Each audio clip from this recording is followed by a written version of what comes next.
बच्चे जो आमरण अनशन पे बैठे थे उनमें से एक छात्र की तबीयत ज़्यादा बिगड़ गई है। गेट छात्रों ने तोड़ दिया है।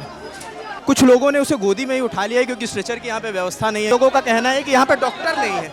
ये यहाँ पे एक चौथा स्टूडेंट भी यहाँ पे लाया गया है। ये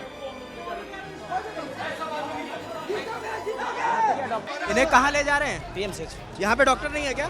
नहीं, डॉक्टर यहाँ व्यवस्था नहीं है इनको, जबकि सर ये पता है कि यहाँ पे लोग अनशन में बैठे हुए हैं। इससे पहले 2 बच्चे का तबीयत खराब हुआ। 2 छात्र पहले ही एडमिट थे और 2 को अभी ले जाया गया है। कोई स्ट्रेचर की व्यवस्था नहीं है, कपड़े में छात्र को उठा के ले जाया। भैया सर्किट हाउस में पदाधिकारी के बच्चे को मुर्गा भात खिला के खगड़िया में एग्जाम दिला दिया गया। बीपीएससी के जो चेयरमैन हैं उस पर कई केसेस हैं, एफआईआर लॉज है। कई बार मुख्यमंत्री जी से समय मांगा इस मुद्दों पर, कहाँ देते हैं। 13 तारीख को एग्जाम होता है, फिर डीएम आते हैं, वो एक छात्र को थप्पड़ मार देते हैं। यही लोग पैसा लाते हैं, इन्हीं लोगों के द्वारा बूथ कैप्चरिंग होती है। सर सब के सब चोर है सर। जरूरत होगी तो इस मामले को लेकर के बिहार बंद करेंगे, जरूरत होगी तो बीपीएससी के आगे भूख हड़ताल करेंगे, जरूरत होगी तो आर पार की लड़ाई भी लड़ेंगे। यहाँ पे हम इस वक्त पटना में हैं और यहाँ प्रोटेस्ट चल रहा था।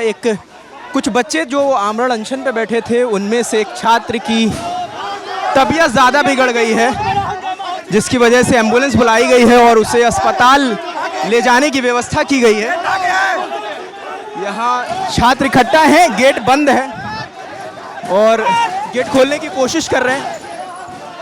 ये गेट छात्रों ने तोड़ दिया है और अब बच्चे को यहाँ पे एक हॉस्पिटल है, हॉस्पिटल में ले जाने की कोशिश कर रहे हैं यहाँ पे जो लोग हैं। और कुछ लोगों ने उसे गोदी में ही उठा लिया है क्योंकि स्ट्रेचर की यहाँ पे व्यवस्था नहीं है, क्योंकि प्रोटेस्ट चल रहा है। हम कोशिश कर रहे हैं उनके पास जाने की और बताने की कि असल में हुआ क्या है। ये प्रोटेस्ट के पास का ही हॉस्पिटल है जहाँ पे वो लोग उसे गोद में उठाकर लेकर आए हैं।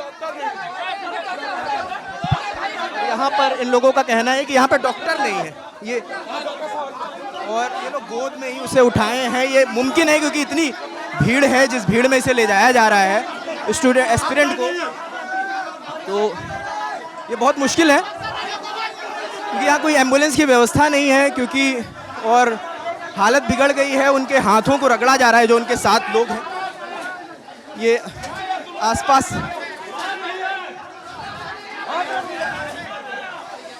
ये बहुत ज़्यादा बुरी हालत है, वो बेहोश हो गए हैं, उन्हें उठाया जा रहा है। 4-5 लोग उनका सर सहला रहे हैं कि उनको होश आ जाए, लेकिन वो कुछ अभी बोल नहीं पा रहे हैं। यहाँ पे भगदड़ सा माहौल हो रहा है। ये लोग कोशिश कर रहे हैं कि कोई डॉक्टर उन्हें देख ले, लेकिन अभी कोई डॉक्टर उन्हें देखने के लिए यहाँ पे उपलब्ध नहीं है हॉस्पिटल में। बहुत बढ़िया कर रहे हैं, प्राउड है।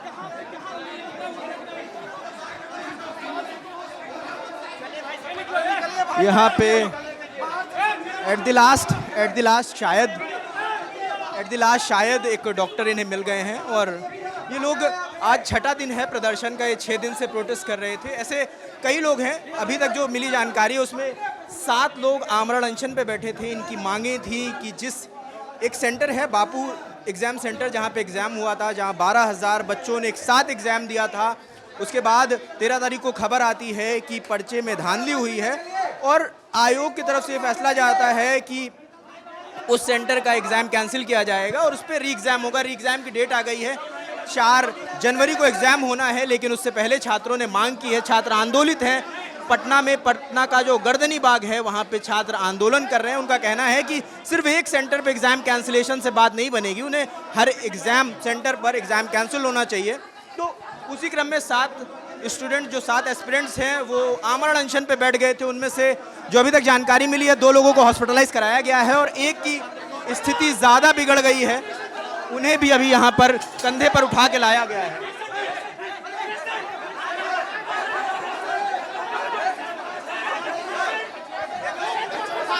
यहाँ पे एक चौथा स्टूडेंट भी यहाँ पे लाया गया है, ये भी इनकी भी तबीयत बिगड़ गई है और यहाँ पे कोई यहाँ शायद डॉक्टर नहीं है, ये इन्हें वापस लेकर चले गए।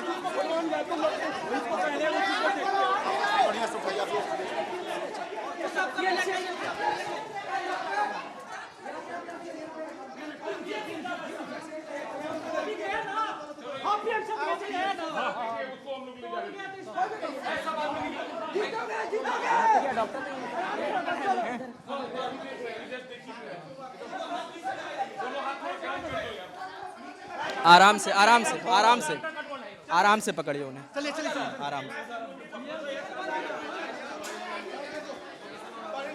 इन्हें कहाँ ले जा रहे हैं? पीएमसीएच। हाँ, पीएमसीएच। यहाँ पे डॉक्टर नहीं है क्या? नहीं डॉक्टर, यहाँ व्यवस्था नहीं है इनको, जबकि सर ये पता है कि यहाँ पे लोग अनशन में बैठे हुए हैं। सुबह हमारे 2 घंटे पहले 2 बच्चे का तबीयत खराब हुआ, वही पीएमसीएच का, यहाँ भी पीएमसीएच। यहाँ पे डॉक्टर नहीं है तो इन्हें दूसरे हॉस्पिटल में भेजा। हाँ, दूसरे हॉस्पिटल जाए। यहाँ पर बताइए कैसा हॉस्पिटल बिहार? इन्हें एम्बुलेंस के जरिए किसी पास के हॉस्पिटल में भेजा गया है, इन्हें शिफ्ट किया जा रहा है। तो अब ये भी सवाल है कि यहाँ पे स्ट्रेचर की भी कोई प्रॉपर व्यवस्था नहीं थी, तो इन लोगों ने कपड़े में उन्हें रखकर उन्हें एम्बुलेंस तक ले गए हैं। अब हम कोशिश करेंगे हॉस्पिटल जाने की, उनसे बात करने की कि आखिर उन्हें क्या हुआ है, क्या दिक्कतें हैं। हम छात्रों से भी लगातार बात करने की कोशिश कर रहे हैं, उनकी मुद्दे क्या हैं, कि आयोग की तरफ से कोई फैसला आने वाला है, कि आयोग की तरफ से कोई बात हो रही है। सरकार अभी शांत है, सरकार की तरफ से अभी कुछ बहुत सटीक बात नहीं कही जा रही है। तो अभी हम पटना में हैं, हम कोशिश कर रहे हैं लोगों से बात करने की और उनके मुद्दों को समझने की।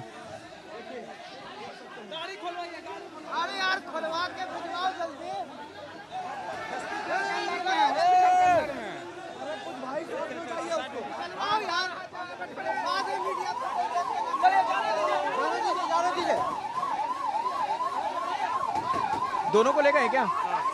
यहाँ पे दो छात्र जो बीमार हो गए थे, वहाँ उतारना भी होगा, 2-3 लोग बैठेंगे। यहाँ पे हमारे साथ राशिद, इधर आ जाओ। यहाँ हमारे साथ पूर्णिया से सांसद पप्पू यादव भी हैं, वो भी इस प्रोटेस्ट में छात्रों का साथ देने आए थे। सर, 2 छात्र पहले ही एडमिट थे और 2 को अभी ले जाया गया है। कोई स्ट्रेचर की व्यवस्था नहीं है, कपड़े में छात्र को उठा के ले जाया जा रहा है। लगातार 90 के बाद कितने बच्चे आत्महत्या किए हैं इस क्वेश्चन पेपर रिकॉर्ड के को लेकर के आपको पता है? कितने बच्चे गुमनाम जिंदगी हो जाते हैं, कितने बच्चे आत्महत्या कर लेते हैं, कितने बच्चे पागल हो जाते हैं, मेंटल हो जाते हैं। हालात बिहार की आप अस्पताल की देखिए ना, यहाँ कोई भी डॉक्टर नहीं है भैया, डबल इंजन। मैं इस सिस्टम को कौन चलाता है सर? ये नॉर्मलाइजेशन मुद्दा नहीं था तो 2 तरह के क्वेश्चन कैसे आए? और जो कोचिंग माफिया के द्वारा जो नॉर्मल में जो क्वेश्चन प्रैक्टिस में है, वही क्वेश्चन वही कोचिंग माफिया से अगर स्पष्ट कर दें कि किसकी ओर निशाना कर, लगभग आप उठा के देखिए ना सर, जहाँ 12,000 बच्चे का एग्जाम हुआ वहाँ पहले प्रैक्टिस क्यों दिया गया? और ये नॉर्मल क्वेश्चन किसने वो प्रैक्टिस एग्जाम पेपर किसने कराया था? भैया कोचिंग के द्वारा कराया गया। कौन सी कोचिंग थी? कई कोचिंग थे, आप कौन कोचिंग हमको नहीं, कई कोचिंग है। और उसके बाद मैं लगातार आपको मैं बताता हूँ, बिना कोचिंग माफिया के, चाहे SSC हो, UPSC हो, BPSC हो, किसी भी चेयरमैन, किसी भी सिस्टम के साथ कोचिंग माफियाओं की मिलीभगत होती है। बच्चे कहाँ पढ़ते हैं, बच्चे आते कहाँ से हैं? भैया सर्किट हाउस में पदाधिकारी के बच्चे को मुर्गा भात खिला के खगड़िया में एग्ज़ाम दिला दिया गया, लाउड स्पीकर से क्वेश्चन आउट हो गए गया में। जब बच्चे कह रहे हैं कि सभी सेंटर का CCTV फुटेज आप दिखाइए, लाइए, तो क्यों नहीं लाते? 50-60 बच्चे को जो क्वेश्चन दिया गया मात्र, टोटल का क्यों नहीं दिखा रहे हैं? आप सभी सेंटर का दिखाइए। और आज तक कोई सरकार की इच्छा शक्ति क्यों नहीं हुई पेपर रिकॉर्ड को? और ये मुद्दा क्यों नहीं बनता देश में? आप सांसद हैं, सम्मानित सांसद हैं, आपकी सरकार में किसी से बात हुई? आपकी नीतीश सरकार में लगातार सदन में इस मुद्दे को 4 बार मैं उठाया। इस सदन में BPSC के जो चेयरमैन हैं उस पर कई केसेस हैं, FIR लॉज है, दलित एक्ट के तहत घोटाला किए हुए हैं। ऐसे लोगों को ही हमेशा चेयरमैन बनाया जाता है। सर, सरकार सुनेगी तब ना, सरकार समय देंगे तब ना। आपने मिलने की कोशिश करी क्या? समय मांगा? कल हम समय कई बार मुख्यमंत्री जी से समय मांगा इस मुद्दों पर, कहाँ देते हैं? हम लोग को नहीं देंगे। ये लोग सियासत, सत्ता, ये लोग चुनाव के मोड में आ गए। चेयरमैन तो कह रहे हैं वो पर्चा फट ही नहीं सकता, वो पन्नी दिखाते हैं। 1000 करोड़ रुपया का प्रैक्टिस हुआ इसमें। चेयरमैन को शर्म नहीं आता है? आंख में पानी सूख गया। वो सिखाएंगे कि क्या होता है। लगातार पेपर आज एक लीक आउट हुआ है नीट्स का।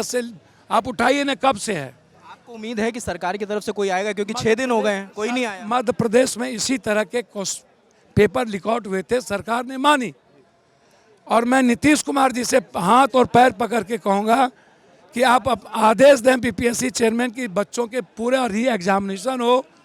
और एक ही जिला नालंदा से ही पेपर लीक आउट क्यों हमेशा। सर एक मुद्दा ये भी था कि जब 13 तारीख को एग्जाम होता है, फिर डीएम आते हैं, वो एक छात्र को थप्पड़ मार देते हैं। आपने उनसे बात करने की कोशिश करी कि वो मैंने थप्पड़ मामले को सदन में उठाया कि नहीं उठाया? थप्पड़ सर मामले कोई में- कार्रवाई हुई कि नहीं, ये पूछ सर, कोई कार्रवाई होती है सिस्टम में। सिस्टम के ये लोग हाथ पैर हैं, यही लोग पैसा लाते हैं, इन्हीं लोगों के द्वारा बूथ कैप्चरिंग होती है, इन्हीं लोगों के द्वारा सरकार के दुश्मन को ख़त्म किया जाता है। सर सब के सब चोर हैं सर। सर हालात अच्छे नहीं हैं। आप क्या करने वाले? ये क्वेश्चन पेपर लीक आउट मामला कब बंद होगा? आप हिंदुस्तान का इससे बड़ा मुद्दा कुछ नहीं है। एक तो नौकरी बची नहीं सर, और जो नौकरी कुछ बची भी 2000, 3000, 4000, उसमें भी लाखों बच्चों की जिंदगी भविष्य समाप्त हो जाता है। सर इसमें 4 सिस्टम जिसमें नेता भी है, बीपीएससी, कोचिंग और माफिया, ये 4। सर माफिया और कोचिंग और बीपीएससी और सिस्टम, ये चारों के बगैर पेपर लीक आउट नहीं हो सकता। बतौर सांसद आपका अगला कदम क्या होगा? सर मैं तो सदन नहीं चलने दिया, आगे बजट नहीं चलने देंगे पेपर लीक आउट के मामले पर। और जरूरत होगी तो इस मामले को लेकर के बिहार बंद करेंगे, जरूरत होगी तो बीपीएससी के आगे भूख हड़ताल करेंगे, जरूरत होगी तो आर पार की लड़ाई भी लड़ेंगे। बहुत शुक्रिया। और ये हमारे साथ सांसद पप्पू यादव थे, और जिनका साफ तौर पे कहना है कि वो सदन में इस मुद्दे को लगातार उठा रहे हैं, लेकिन कोई सुनवाई नहीं हो रही है। उन्होंने जो मुख्यमंत्री हैं उनसे भी बात करने का समय मांगा, लेकिन उन्हें समय नहीं मिला। अब यहाँ की स्थिति ये है कि जो लोग आमरण अनशन कर रहे थे उन्हें हॉस्पिटलाइज किया गया है, क्योंकि यहाँ पर उचित स्वास्थ्य व्यवस्था मुहैया नहीं थी, यहाँ पे डॉक्टर उपलब्ध नहीं थे, तो उन्हें यहीं की एम्बुलेंस से पास के हॉस्पिटल भेजा गया। हम कोशिश करेंगे उनसे मिलें, अगर वो बात करने की स्थिति में होंगे तो हम उनसे ज़रूर बात करेंगे कि उनके साथ क्या दिक्कत हुई। डॉक्टर से भी बात करने की कोशिश करेंगे। हालांकि यहाँ पे हालात कुछ बिगड़ते दिख रहे हैं, क्योंकि जो छात्र प्रोटेस्ट कर रहे हैं उनमें जो आमरण अनशन में थे उनमें से अब टोटल 4 छात्र ऐसे हैं जिनकी तबीयत खराब है, जिन्हें हॉस्पिटलाइज किया गया है। हम पटना में मौजूद हैं, इस प्रोटेस्ट से जुड़ा जो भी अपडेट होगा वो लगातार आपको देते रहेंगे। कैमरे के पीछे हमारे साथी राशिद हैं, मेरा नाम रजत है। देखते रहिए दिल्ला लन टॉप। शुक्रिया।